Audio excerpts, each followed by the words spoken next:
പലരും ചോദിക്കും, എന്തിനാ കുമ്പസാരിക്കുന്നത്? വൈദികൻ്റെ അടുക്കൽ പോയി കുമ്പസാരിക്കേണ്ട വല്ല കാര്യമുണ്ടോ? ഇതിനേക്കാൾ വലിയ പാപിയാണല്ലോ വൈദികൻ. അറിഞ്ഞിരിക്കുക, നീ ആദ്യം ചെയ്യേണ്ട കാര്യം ഞാനൊരു പാപിയെന്ന് അംഗീകരിക്കുക. അപ്പോൾ ഇങ്ങനെ അധികാരപ്പെടുത്തിയ വൈദികർ ഉണ്ട്. അപ്പോൾ നിങ്ങൾ ആ വൈദികളിലേക്ക് നോക്കണ്ട. നിങ്ങൾ നോക്കേണ്ടത് ഊറാറയിലേക്ക്, സ്റ്റോളിലേക്ക്. ഇത് യേശുവിനെ അനുസ്മരിപ്പിക്കുന്നതാണ്. അതുകൊണ്ട് പറയും, കുമ്പസാരം കേൾക്കുമ്പോൾ ഇത് ധരിച്ചിരിക്കണം. ഒരു എമർജൻസി കേസ് എവിടെയെങ്കിലും അതൊക്കെ നമുക്ക് മനസ്സിലാക്കാം, അത് എക്സെപ്ഷനാണ്. അല്ലാതെ കുമ്പസാരക്കൂട്ടിലിരിക്കുമ്പോൾ ഇത് ധരിക്കണം.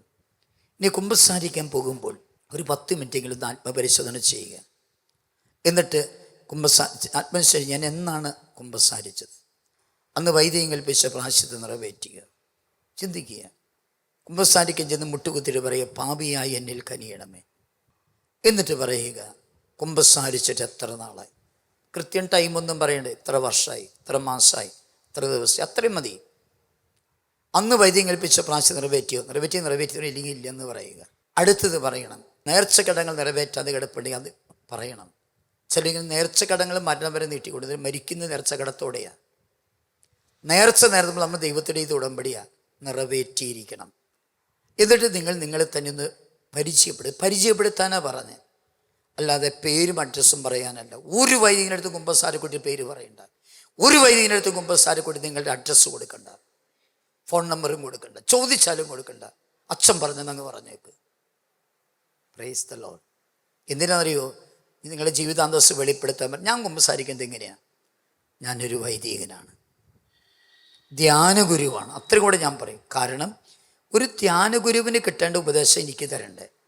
അല്ലാതെ ഒരു അപ്പന് കൊടുക്കുന്ന ഉപദേശം എനിക്ക് തന്നിട്ട് കാര്യമാണ്, ഒരു വർത്താനം കൊടുക്കുന്ന ഉപദേശം എനിക്ക് തന്നിട്ട്. അപ്പം നിങ്ങളുടെ ജീവിതാന്തസ്ത് പറയുക, വിവാഹിതനാണ്, അപ്പനാണ്, അമ്മയാണ്, അല്ലെങ്കിൽ ടീച്ചറാണ്, വക്കീലാണ്, ഡോക്ടറാണ്, എന്താണോ ജീവിതാന്തസ്ത് അത് പറയുക. നിങ്ങൾ പറയുമ്പോൾ പേര് മാത്രമല്ല, ഇത് വിവരിക്കൊന്നും വേണ്ട. ആരോട് ചേർന്ന് ചെയ്തു, എവിടെ ചെയ്തു, എങ്ങനെ, അതൊന്നും പറയണ്ട. ഞാൻ വ്യഭിചരിച്ചിട്ടുണ്ട്, അങ്ങനെ, അല്ലെങ്കിൽ അങ്ങനെയൊക്കെ പറയുക. ശ്രദ്ധിച്ചേ, ഒരു വൈദികൻ്റെ വിശുദ്ധിയല്ല നിങ്ങൾക്ക് പാപക്ഷമ തരുന്നത്. അതാ പാപവചന ആശീർവാദത്തിലുണ്ട്.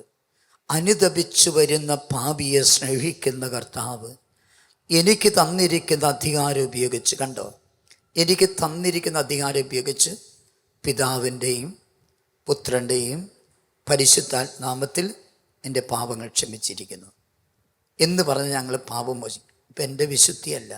അച്ഛൻ പറഞ്ഞ വൈദികനെ നോക്കണ്ടെന്ന്.